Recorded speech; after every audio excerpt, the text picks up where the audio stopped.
ಇನ್ನು ಡಿಸೆಂಬರ್ನಲ್ಲಿ ಹೊಸ ಮನೆ ಗೃಹ ಪ್ರವೇಶ ಮಾಡ್ತೀನಿ ಅಂತೇಳಿ ಮೈಸೂರಿನಲ್ಲಿ ಸಿಎಂ ಸಿದ್ದರಾಮಯ್ಯ ಹೇಳಿಕೆ ನೀಡಿದ್ದಾರೆ.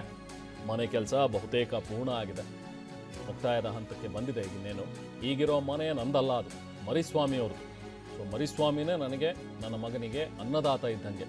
ನನಗೆ, ಸ್ನೇಹಿತರಿಗೆ, ಮಗನಿಗೆ ಎಲ್ಲ ಅವರು ಊಟ ಹಾಕಿದ್ದಾರೆ ಅಂಥೇಳಿ ಅವ್ರನ್ನ ನೆನೆಸ್ಕೊಂಡಿದ್ದಾರೆ. ಗೃಹ ಪ್ರವೇಶ ಆದ ಮೇಲೆ ಹೊಸ ಮನೆಗೆ ನಾನು ಹೋಗ್ತೀನಿ. ಈ ಮನೆ ಖಾಲಿ ಇಟ್ಟರೆ ಜನರ ಭೇಟಿಗೆ ಅವಾಗ ನಾನು ಅದನ್ನು ಬಳಸ್ಕೊಳ್ಬಹುದು ಅಂತಲೂ ಕೂಡ ಹೇಳಿದ್ದಾರೆ. ಅಂದರೆ ಇದೇ ಮನೆ ಏನಾದರೂ ಖಾಲಿ ಇಟ್ಟರೆ ಅಥವಾ ಮರಿಸ್ವಾಮಿಯವರು ಹ್ಞೂ ಅಂದರೆ ನಾನು ಇದನ್ನು ಬಳಸ್ಕೊಳ್ತೀನಿ ಭೇಟಿಗೆ ಅಂತ ಮೈಸೂರಿನಲ್ಲಿ ಸಿದ್ದರಾಮಯ್ಯ ಅವರು ಮಾತಾಡಿದ್ದಾರೆ. ಗೃಹ ಪ್ರವೇಶ ಇನ್ನು ಡಿಸೆಂಬರ್ ಮಾಡ್ತೀವಿ, ಇನ್ನೂ ಆಗ್ತಾ ಇದೆ, ಸ್ವಲ್ಪ ಇದೆ. ನಾನು ಈಗ ಇಲ್ಲಿ ಮನೆ ಕಂಪ್ಲೀಟ್ ಆದಮೇಲೆ, ಗೃಹ ಪ್ರವೇಶ ಆದಮೇಲೆ ಅಲ್ಲಿಗೆ ಶಿಫ್ಟ್ ಆಗೋದು. ಮತ್ತೆ ಇನ್ನಿಲ್ಲಿಗೆ ಶಿಫ್ಟ್ ಆಗೋದು. ಇದು ಮರುಸ್ವಾಮಿ ಮನೆ, ಇದು ಮರುಸ್ವಾಮಿ ಮನೆ. ಕೇಳಪ್ಪ, ಇಲ್ಲಿ ಇದು ಮರುಸ್ವಾಮಿ ಮನೆ.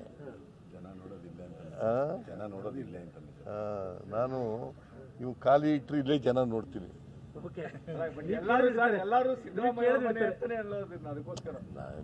ನೀನು ಹೇಳ್ತಾ ಇದ್ದೀಯ, ಇದು ಗೊತ್ತಾ ನಿಂಗೆ? ಓಲಿ ಮರುಸ್ವಾಮಿ ಮನೆ ಅಂತ ಗೊತ್ತಾ ನಿಂಗೆ?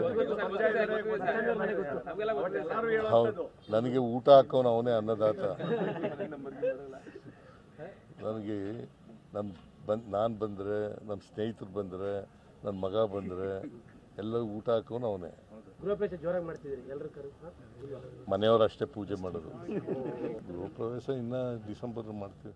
ಇದು ಸಿಎಂ ಸಿದ್ದರಾಮಯ್ಯ ಅವರ ಮಾತುಗಳು.